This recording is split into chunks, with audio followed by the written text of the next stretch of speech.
Good morning, welcome back to my channel. কেমন আছেন সবাই? আশা করি ভালো আছেন, আমরাও ভালো আছি। আজ হচ্ছে দশমী, শুভ মহাদশমী সকলকে। দশমীর সকালবেলা বাজছে 5টা। সকালবেলা না বলে ভোরবেলাই ভালো। আর আমাদের এদিকে প্যাক হয়ে গেছে, দেখো লাগেজ প্যাক করে নিয়েছি, 2টো লাগেজ। দেখতে দেখতে পুজো শেষ হয়ে গেল।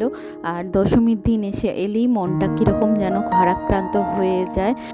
পুজো আসছে আসছে এটাই বেশ ভালো লাগে। এলেই তো শেষ হয়ে গেল, দেখো দশমী সকালবেলা হয়ে গেল।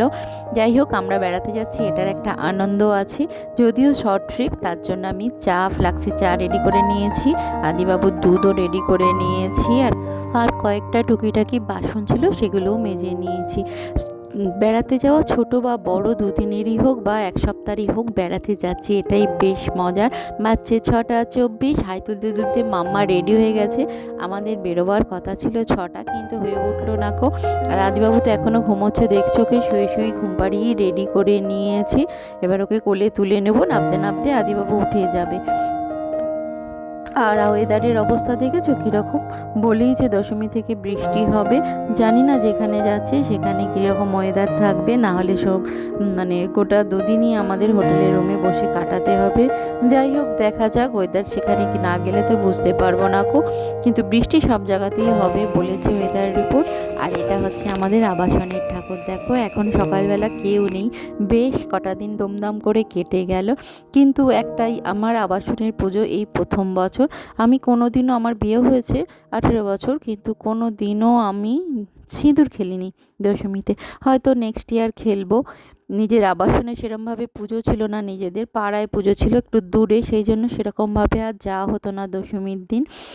আমরা গাড়িতে উঠে পড়েছি, কিন্তু মুষলধারে বৃষ্টি শুরু হয়ে গেছে। এই দেখো, ঝমাঝম করে বৃষ্টি শুরু হয়ে গেছে। চলো নিজেরাই নিজেদের হ্যাপি জার্নি বলে আমরা স্টার্ট করি, যাত্রা শুরু করে দিলাম।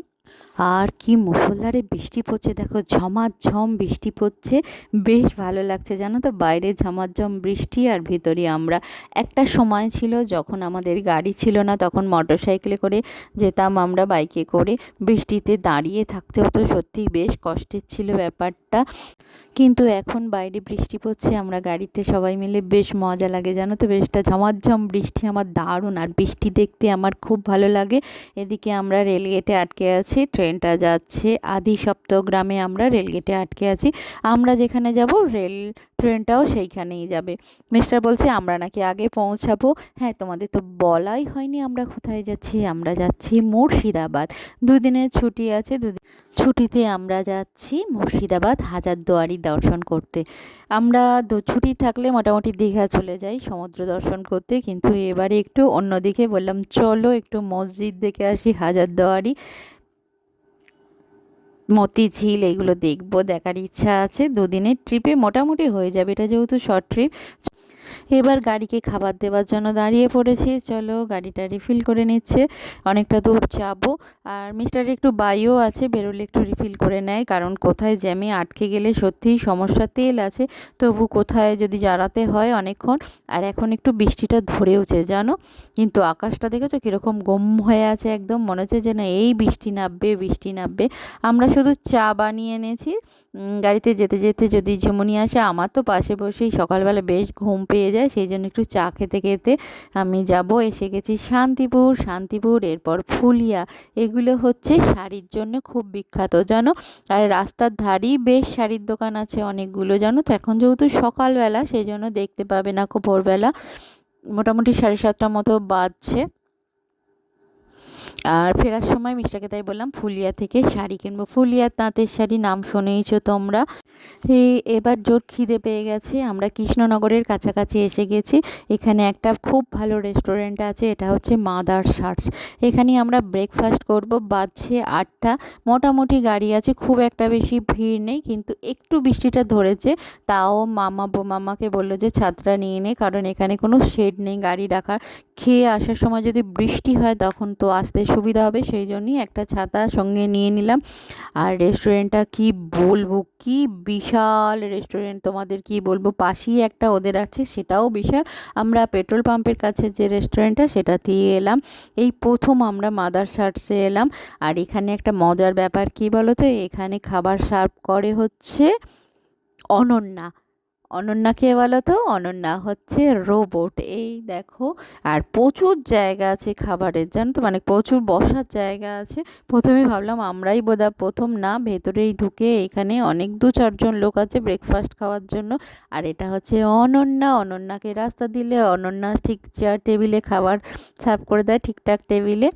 এই দেখো, এই ব্যাপারটা খুব ভাল লাগছে বেশ। আর আদিবাবু বেশ মজা পেয়েছে, রোবটে খাবার দিচ্ছে, খুব খুশি হয়েছে। আরে মুখে হাত দিও না, হাই করো। খুশি, খুব খুশি, রোবটে খাবার দেবে, খুব খুশি। এদিকে টেবিলে বসার পরই মেনু কার্ড দিলেন। আর রেস্টুরেন্টের নাম হচ্ছে মাদার শার্ট, সেটা দেখেই বুঝতে পারছো এখানকার যে ওয়েটাররা রয়েছে সব খাবার সার্ভ করে যারা, তারা সবাই মহিলা। রেস্টুরেন্টের নামের সঙ্গে বেশ সাজুজ্য আছে। এখানে কিন্তু কোনো পুরুষ ওয়েটার সেরকম ভাবে দেখতে পাই না। এই অনন্যা খাবার নিয়ে এসে সামনে দাঁড়াচ্ছে, ফোন নাম্বার নিয়ে নিলেই তারা টেবিল বুক করছে, সেই টেবিলে এসে খাবারটা সামনে দাঁড়িয়ে যাচ্ছে। আর ওরা এসে ওয়েটাররা এসে সব খাবারগুলো পাশে সার্ভ করে দিচ্ছে, এই আর কি। বেশ ভালো লাগলো না, মানে নামের সঙ্গে সাজুজ্য দেখে মহিলারাই খাবার সার্ভ করছেন, ব্যাপারটা বেশ সুন্দর। নামটাও খুব সুন্দর, মাদার শার্টস। আর রোবটের নাম হচ্ছে অনন্যা। চলো আমরা এবার তাকাচ্ছি, খিদে পেয়ে গেছে যেহেতু, এই রোবট আসছে ভাবছি এটা আমাদের খাবার আসছে, এটা আমাদের খাবার আসছে, এইভাবেই খাবার। অবশেষে আমাদের খাবার এসে গেছে, এই দেখো। আমরা অনেক কিছু অর্ডার করে ফেলেছি। উম এদের স্পেশালিটি জিজ্ঞাসা করলাম, বললো পুরি সবজিটা স্পেশাল, কিন্তু পুরি সবজি খেতে ইচ্ছা করেনি। আদিবাবুর জন্য নিয়েছি ব্রেড বাটার, যেহেতু আদি এতগুলো খেতে পারবে না, সবাই মিলেই খাবো, সেই জন্যই 1 প্লেট ব্রেড বাটার অর্ডার দিয়েছি। ব্রেডটা কিন্তু বেশ নরম। আর নিয়েছি এটা হচ্ছে স্যান্ডউইচ, এটা হচ্ছে চিকেন তন্দুরি স্যান্ডউইচ, আর মাম্মা খাবে বললো, সেই জন্য একটা নিয়েছি। এটা 1 প্লেটে এরকম একটাই থাকে। আর মিষ্টার নিয়েছে আলু পরাঠা, আলু পরাঠার সঙ্গে এই চাটনি আচার দিয়েছে। আর আমি একটা অর্ডার, আর সঙ্গে হচ্ছে ডিম ভাজা আছে, অমলেট আছে একটা, কাঁচা লঙ্কা ছাড়া আছে। আদিবাবু ডিম ভাজা খেতে ভালোবাসে, সেই জন্য ব্রেডের সঙ্গে নিয়েছি। আর একটা নিয়েছি ইডলি। ইডলি খেতে ইচ্ছা করলো, ইডলিটা কিন্তু খুব গরম আর বেশ বড়, জানো তো, একজনের খাবার পক্ষে যথেষ্ট ইডলিটা। এরকম এত বড় ইডলি আমি দেখিনি সেরকম ভাবে। যাই হোক, খাওয়া দাওয়া সব হয়ে গেছে, কমপ্লিট করে আমরা বেরিয়ে পড়েছি। খাবার দাবার খুব ভালো ছিল, কিন্তু আলু পরাঠাটা সেরকম নয়, নর্মাল বাড়ির মতো লাগলো আলু পরাঠাটা, সেরকম ভালো লাগেনি। বাদবাকি সব খাবার দাবার খুব ভালো ছিল। স্যান্ডউইচটা তো অসাধারণ ছিল, জানো তো। এই দেখো, এরা জল পরিষ্কার করছে, কারণ এরপরই ভিড় হয়ে যাবে। তাতেও কতগুলো গাড়ি এসে গেছে দেখো। চলো এবার আমাদের গন্তব্যস্থলে যাওয়া যাক। আর এই নদীটা কি নদী বলো তো, এটা হচ্ছে ভাগীরথী নদী। আমরা অলমোস্ট এসেই গেছি। আর আমাদের হোটেল বুকিং করাই আছে, আমাদের হোটেলের নাম হোটেল হাজারদুয়ারি প্যালেস। আমরা গুগলস দেখি হোটেলটা বুকিং করেছি, কারণ জানি না তো এখানে কিরকম হোটেল আছে, কোনো রকমের আইডিয়া ছিল না। আর গুগলসে বেশ ভালো রেটিং আছে, 4.7 রেটিং দেখেই আমরা বুক করেছি। এটা ভাগীরথী নদীর ধার ধার ধার ধরে গেলেই নাকি আমাদের হোটেলটা পাওয়া যাবে। যেটা দেখাবার জন্য আকাশের দিকে তাকিয়েছি, দেখো আমরাও যাচ্ছি, মেঘও আমাদের সঙ্গে সঙ্গে যাচ্ছে, মনে হচ্ছে আমরাও ঢুকবো আর বৃষ্টি শুরু হবে, কি জানি আমার মন বলছে সেটাই মনে হয় হবে। দেখো মাথার ওপরে পুরো কালো ঘন মেঘ করেছে, তার আগে কিন্তু এখানে কোনো রকম বৃষ্টি হয়নি। যাই হোক, বৃষ্টিটা এখনো পর্যন্ত এখানে শুরু হয়নি কো। আর বেশ নদীটা বেশ, না, গোটা রাস্তাটাই নদীর সাইড দিয়ে। এটা হচ্ছে হাজারদুয়ারি, হাজারদুয়ারির। আর এখানে না ঘোড়ায় গাড়ি রয়েছে, জানো তো, ঘোড়া গাড়ি করে ঘোড়ার ব্যাপারটা রয়েছে, অনেকগুলো ঘোড়ার গাড়ি। আদিবাবু তো দেখেই বলছে আমি চাপবো, আদিবাবু কিন্তু ঘুমায়নি। এই দেখো পাশ দিয়ে একটা ঘোড়ার গাড়ি চলে গেল। কিন্তু আমরা 10 মিনিট ধরে চক্কর খাচ্ছি, হোটেল হাজারদুয়ারি খুঁজে পাচ্ছি না, জানো তো। অবশেষে ফোন করতে ওদের একটা বয়কে পাঠালো, অবশেষে আমরা এসে পৌঁছালাম। আমরা চলো রুমে ঢুকি। ভিডিওটা এখানেই শেষ করছি, ভালো লাগলে like, share, comment and subscribe করে দেবেন। পরের একটা ভিডিও নিয়ে খুব তাড়াতাড়ি আসছি, টাটা।